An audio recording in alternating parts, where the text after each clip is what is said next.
Welcome back to the Manly Mythical Story Emporium. I'm your host, your storyteller's favorite storyteller, Thurston J.Y. Manley, also known as the Pontificating Pugilist or the Pugilist of Pontification, if you will.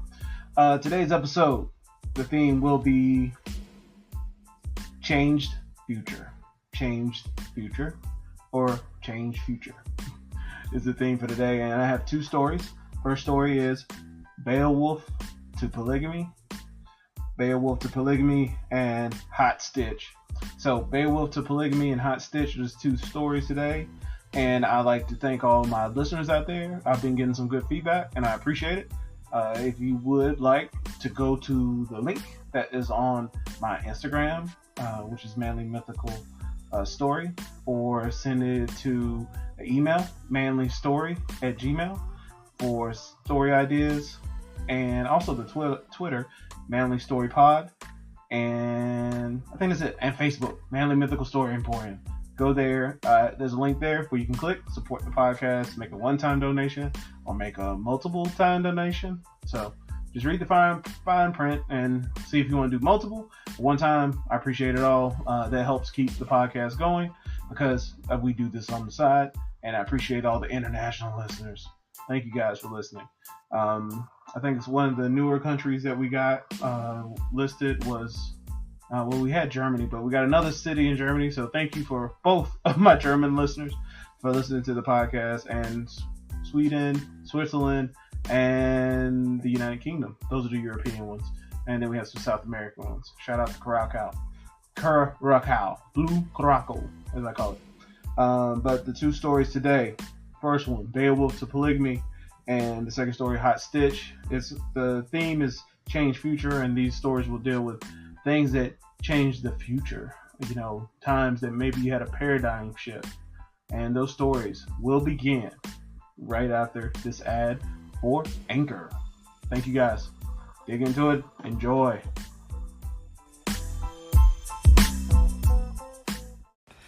If you haven't heard about Anchor, it's the easiest way to make a podcast. Let me explain. It's free. There's creation tools that allow you to record and edit your podcast right from your phone or computer. Anchor will distribute your podcast for you so it can be heard on Spotify, Apple Podcasts, and many more. You can make money from your podcast with no minimum listenership. It's everything you need to make a podcast in one place. Download free Anchor app or go to anchor.fm to get started.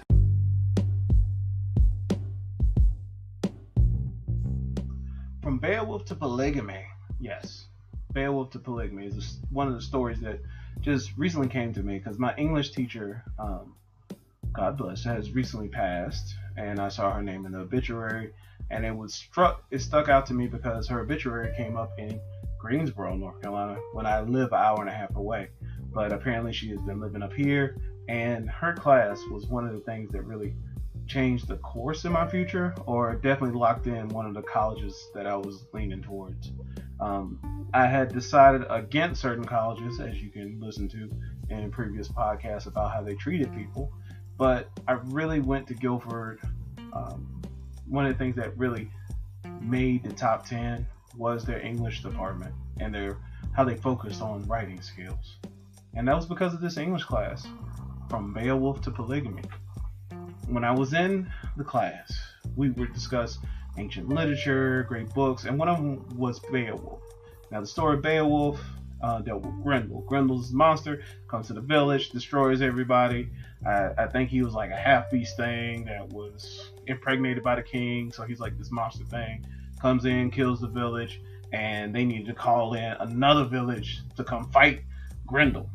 Now, the interesting thing about that was that they called in Beowulf. Beowulf's from another village. He's badass from another village, and this made them look bad. And in class, we discussed how that would work, and they compared it to me being the athlete in the class, which often sticks out when you're in an academic situation. They look at you like, oh, here's the dumb jock. Let's compare it to sports so they can keep up. And teacher Stafford, looked at me and said, hey, that'd be almost like if Bunn High School, our rivals, were always whooping our butt, we called on to Franklinton High School, another rival, to come in and fight them.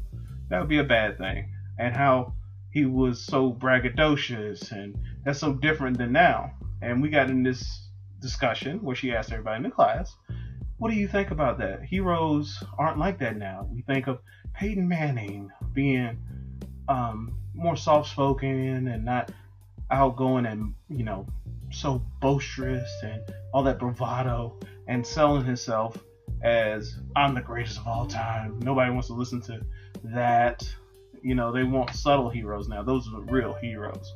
So George, because everybody called me George there, the teachers did. Well, she called me Thurston, and she said, Thurston, so what do you think about that? I was like, I don't find that to be true. And she looks shocked, because I was like, I don't look up to heroes that are soft-spoken. I mean, we all look towards the braggadocious people. I think it's similar to the times of Grendel and Beowulf. I mean, at the time I compared it to Deion Sanders, showboating, or compared it to The Rock from WWE, who was like a big hero of mine, and Stone Cold Steve Austin, saying they were going to put a can of whoop ass on somebody. They're very braggadocious. They are followed by everybody that watches those sports. People love like Deion showboating and talking about how bad he's gonna beat somebody, or Ric Flair. True, wrestling is not considered real sport or whatever. It's real to me. It's real enough that you can get hurt, but those characters sell. I think that's a big part of it, and it kind of ruined our whole lesson plan, because she was trying to compare it to now we don't have heroes that go out and talk like Beowulf, and I was like, yeah, I nailed it. This is a class discussion, and it really brought me in. So those sports references really helped. But then it came down to where she handed out this paperwork. And when she handed out the paperwork, I had to decide which paper I wanted to work on for my quote-unquote term paper. This was a paradigm shift, because this was the first time I was asked to write a term paper. I've been in school for 3.5 years at this time, and this is the first term paper I've been asked to write, a paper that's over 5 to 6 pages, which she requested that it be at least 10 pages, but the rough draft needed to be 5 to 6, and she asked me to write one of these subjects, and I looked down the subjects. Nothing really interested me. One of them was science ethics. Another one was I think it was like church and state, and I was like, whatever. And then one of them was looked like a math subject to me, and I was interested in math at the time. That's a subject that I liked, and I felt this would be some kind of historic math. It'd be like geometry, so I picked that subject. Now the subject was written Polygamy. So I was like, okay, I like that. That's polygamy. Polygamy sounds great. It's like geometry, right? And then I realized when I said it out loud to her, I was like, yeah, polygamy. She's like, polygamy? That's not on the list. What do you mean polygamy? She's like, do you mean polygamy? I was like, oh, yeah, that's what I'm just joking. So yeah, I thought polygamy was polygamy. That was another tinge to hit me that I need to be more read and learned, that I mispronounced polygamy, thinking it was, it should have been polygamy. I mispronounced it as polygamy. But I did the subject, I did the research on the paper, and I realized I didn't have much on the research tools, because at that time period, that was when you wanted the internet, you had to drive to it, so I had to go to the library and research it. I got these old dusty books with that old weave cover, so it wasn't even like the fancy newer books, because when you're looking up polygamy, I had to not only do that, I had to narrow the topic down to like just Mormons, and most of the Mormon literature that I could find showed that they don't promote it anymore. But my teacher was kind of pushing me towards, hey, I saw on Donahue this week that they still doing it, so you should do more on that. And I was like, how am I gonna cite a soap opera show, a talk show like Donahue or Jerry Springer or something like that in a paper? I can't use that. I gotta use the text that's here. So I wrote a nice rosy review of how polygamy is no longer practiced within the Mormon culture, and I no longer call it polygamy. And after doing that paper and all those struggles, I realized when I came to Guilford College on a tour that they had free tutoring, free reviews of papers, and I realized that I may have to type an email or write something to somebody in the future, and I don't need to sound like a fool, and I need to know the difference between polygamy and polygamy, as well as paradigm and paradigm. I jumped right on that. So I would like to thank Miss Stafford for testing me, because she got my interest in with sports and having a discussion in class, making it relative to my thought pattern and making me more interested in English and having a debate. One, and also challenged me to write a paper. It definitely made me realize I should have been focused on writing term papers longer than then, because every college movie you watch, you had to write a paper, and then that was the big deal, a thesis or whatever. So yeah, make sure you prepare yourself for college, kids. And for those that don't know, it was polygamy, and then the Mormons don't do that no more, except for the ones that be on TV. So thank you guys for listening. Beowulf to polygamy, or polygamy.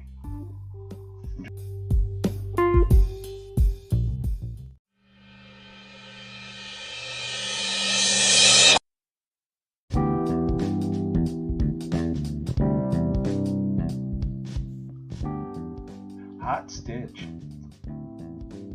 Shortly after graduating from college, I was on the lookout for jobs. If you listen to some of the previous podcasts, it'll tell you about those wonderful adventures, futons I had to sleep on, and jobs I had to suffer through after college. But one of the jobs that I fell into was embroidery. I got a job at a Embroid.me, which is a franchise store. One of my college roommates, my last one, Doug, his parents bought a embroidery franchise, and I knew nothing of embroidery beforehand, and I started working for Embroid.me, and I got to learn on the job how to run a 4-head embroidery machine, which means you embroider 4 things at one time, as well as a single head embroidery machine, and switching it to embroider caps, which is a big deal, as well as a heat press, a direct garment printer, Corel Draw, as well as embroidery software to create embroidery files, and also learning the different textures of embroidering items, from towels to shirts to shower curtains. And I even got to learn what a cornice was. It's one of those fancy boxes that sits over top of the window sill, over top of your window. That's a cornice. As well as I learned what a dovet was. I learned the difference between a dovet and a duvet. It's actually no difference. You just call it a duvet. It was created by the French. It keeps bed bugs out of your comforter and protects it, so you can change the outside thing. So I embroidered, monogrammed those while at Embroid.me. And this was a very detail-oriented job. You dealt with the customers, a lot of small jobs. So the customers were very particular. And I did this for 6 years and enjoyed it and doing the sales, but due to market turn down, the business closed, and I had to find another job. And the next job, because I now have the longest amount of experience out of college in a particular field, I decided to stick with it, and I linked up with the guy that did screen printing for us and started running a Zoom store. The Zoom store also did embroidery, so I got to keep running that 4-head machine and doing all those skills I learned at Embroid.me at my own shop in Greensboro. That shop closed after, because I took too many days off to help take care of an in-law who had cancer. So they felt I should work 6 days a week. In their defense, I was agreeing to do the 6 days a week and the long hours because I wanted to stay in the field and I thought I would make more money. But yeah, it kind of sucked. So left that job after a year, and I wanted to keep on the steady path. But what changed? What made me switch was taking a job for a place in Ramseur, North Carolina, which I will not name, but it was a large embroidery firm, and they do embroidery for travel centers, places that you might go on vacation to, like if you go to Jack Hole, Wyoming those shirts that you buy, or anytime you see a travel center when you go to like DC or anywhere on I-95, they did those shirts, with the generic screen print on it. It's usually heat transferred, and you buy the shirt and then you drive down the road and realize the shirt is faded, or you realize the shirt may have a hole in it. That was not by accident. This company would do that on purpose.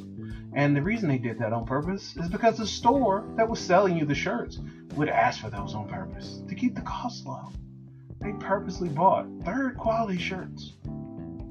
Yes, purposely bought third quality. Yes, there's a third quality. First quality is what you see in your fine establishments like a Target, also known as a Target, or even a Walmart. They would sell you first quality stuff. It might not be high end like you see at a Gucci store or Louis Vuitton, but those are at least first quality. Now, second quality stuff is things you might find at your local Marshalls, because it goes to Marshalls because they do like clearance items.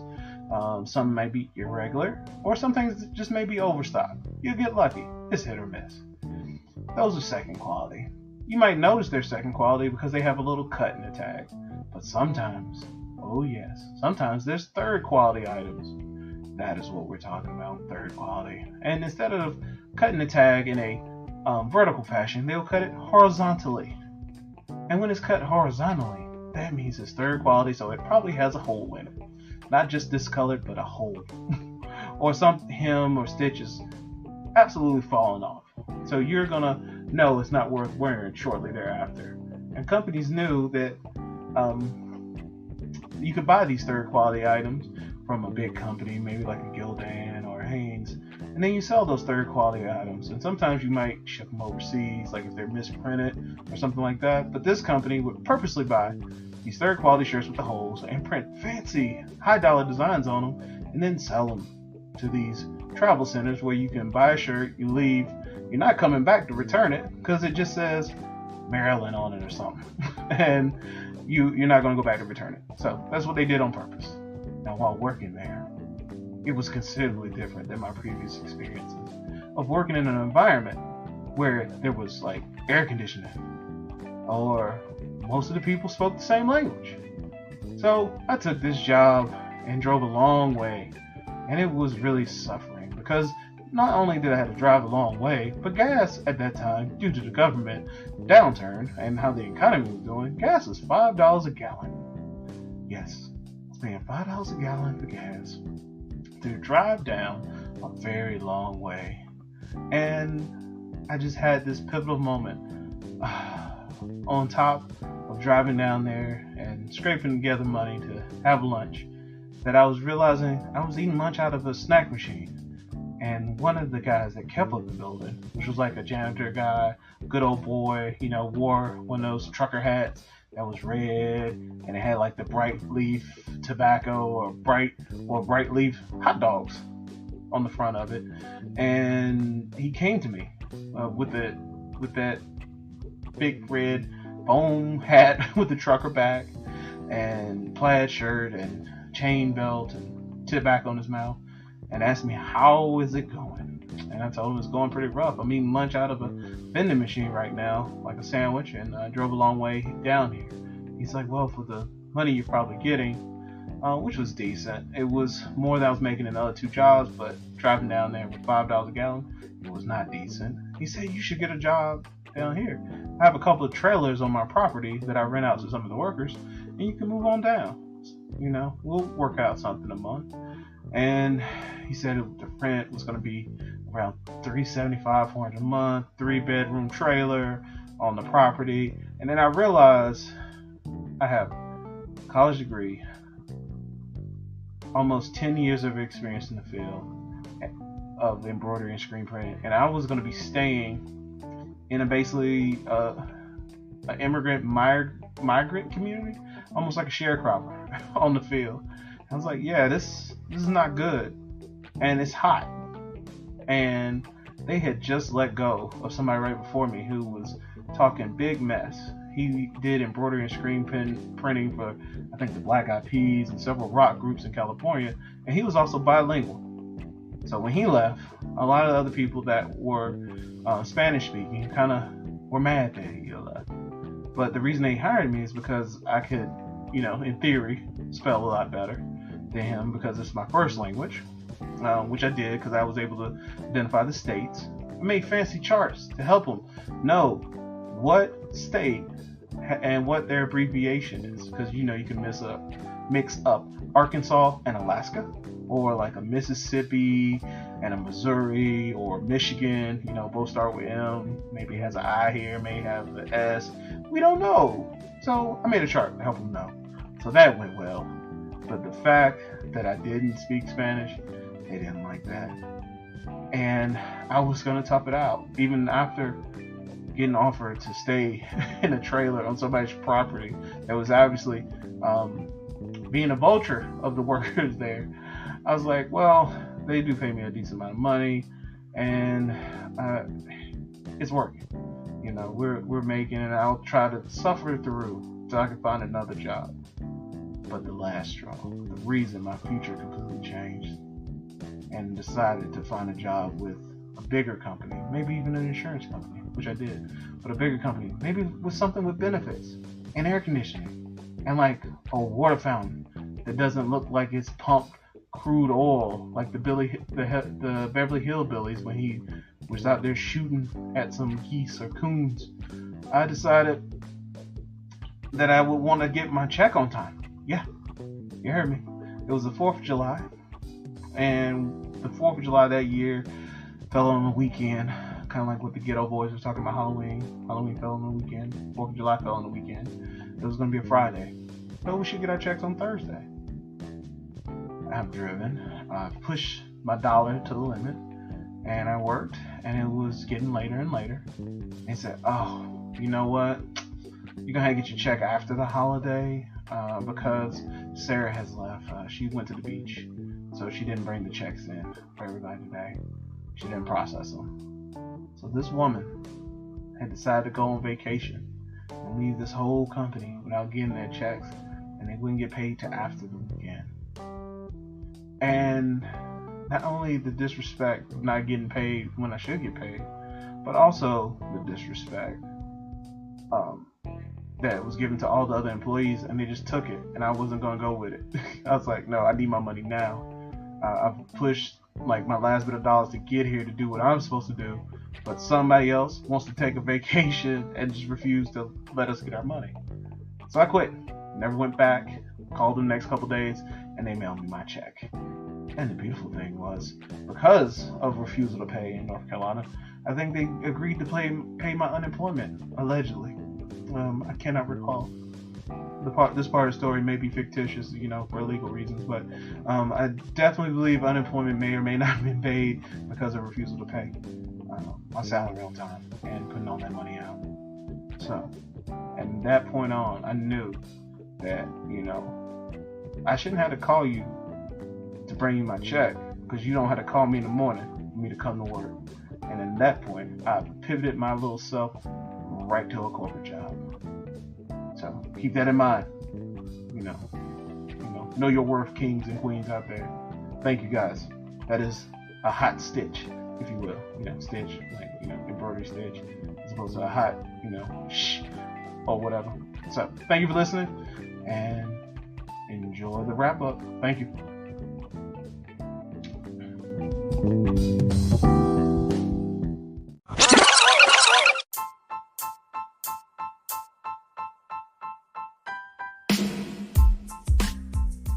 Thank you for listening to the Manly Mythical Story Emporium, and this episode in particular of Changed Future. Well, this is the end of the episode, and at the end, I like to wrap it up with something from either an open mic or something funny that happened to me during the week. Usually it's funny to others and not myself as much, because usually it's just a rant. But this episode, this wrap up is online video games. Yes. See, I got hustled basically this week because I have online gaming accessibility. What we choose to do is we have an Xbox One in the house that was gifted to us, and we have a PlayStation 4 in the house that was also gifted to us. Or actually, no, that might have been brought by Santa, i.e. me buying that for the kids. Yeah, we bought the PlayStation 4 like last year for Christmas. And having the games in the house, I didn't really play the PlayStation 4 or any of the other games as much. But when I started talking to my friends more on Zoom, we decided we should play online a couple times and play a few games. I'm like, okay, great. What I didn't know with this online gaming that got introduced to me through my youngest child that plays Fortnite is that you can buy the game system and they'll give you the game for free. Now, the free game that you download is going to be too big for your game system. So now you're going to need an external hard drive. So even if you include the fact that you bought the game, you're going to pay for the external hard drive to save the game. So this is what happened to me. I have a PlayStation. My friend says, I also have a PlayStation. We should play online. Me coming in like a dummy, not knowing what's involved in playing online, I have to go buy the game. So we decided to do Streets of Rage. Okay. So I get the Streets of Rage game. I can't get it on the online store for $15. I got to go to a real store because my hard drive is almost full of gaming because I was too cheap to buy the full-blown PlayStation 4 at the time. So I have the smaller gigabyte one. So I go and I do find the deal. I find it a used game. So I get that for $28, thinking I'm done. Oh no, to play online, you have to pay monthly to have access to play the game online. So I spent $28. Plus now I'm supposed to pay $9 a month to go online unless I feel like having a deal and paying less per month, which means you have to pay $56 up front. So in order to play the game online with a friend, I now, instead of just buying the game and having this $300 plus odd dollar system, I now have to spend another $70 to play online with it. Yeah, that's the hustle. And plus, if you want other games online, that's another $56 a year to have access to all these quote unquote free games. You should always ask yourself, how much does free cost? Yes, free comes with a cost. And just recently, I got, a little bit extra money from a bonus from my day job. And I decided I want to play the old games from back in the day. I went to the old game store and I had to buy a PlayStation 2 because they have Def Jam Vendetta, which has the old rappers on it wrestling. I went and got Def Jam Vendetta. First, you got to get the game. So you buy the game system, old system, $60. That's what they tell me online. I get there, it's really $80. Have the controller. Comes with it. All right, perfect. I need another controller. That's another $20. Because it's a PlayStation 2, I find out after I get home, you got to have a memory card. Memory card is another $8. Pay for the $8 memory card. They don't have Def Jam Vendetta. I have to reach out to some sketchy lady on Facebook to get Def Jam Vendetta that I hope works when it arrives. That was another $20. So I'm basically out of around over $120 now on games, close to $150, just to play one game that I wanted online because I got a heck of a deal of having a free Tony Hawk game if I buy all the stuff with it. So I had the free Tony Hawk game to get 20% off. This is how they double talk you. Online gaming, be sure to know, free is going to cost you. Okay, guys, free cost. Everything has a subscription now. If you get Microsoft Word, that's a subscription. So you just don't own anything anymore. Everything is virtual. These kids and this new generation, they don't own anything physical. Physical doesn't matter. They don't have CDs. They don't have tapes. It is what it is. Just everything is streamed to you. So you just pay for services that just send you stuff. You stream this. You stream the game. You have access to it. And if it goes away, it's just gone away. So from now on, I'm just old school gaming. I'm just going to we got a local called Matt's Game Exchange, Lost Ark, old video game stores. Get those, own them, hold them. That's why vinyl's important because they can't just flip it up and change it on you. And it is music, they can change. So hold on to it because the way it works now, free comes with a cost, people. Free. Nothing's ever free. Free has a cost. Thank you guys. Hope you enjoy listening. Please follow the podcast. Just like I said, free comes with a cost. So thank you for paying the cost. Y'all gonna pay the cost? Be the boss. Send those dollars my way if you can. If not, please like, subscribe, support, send ideas. Thank you guys. Enjoy your week.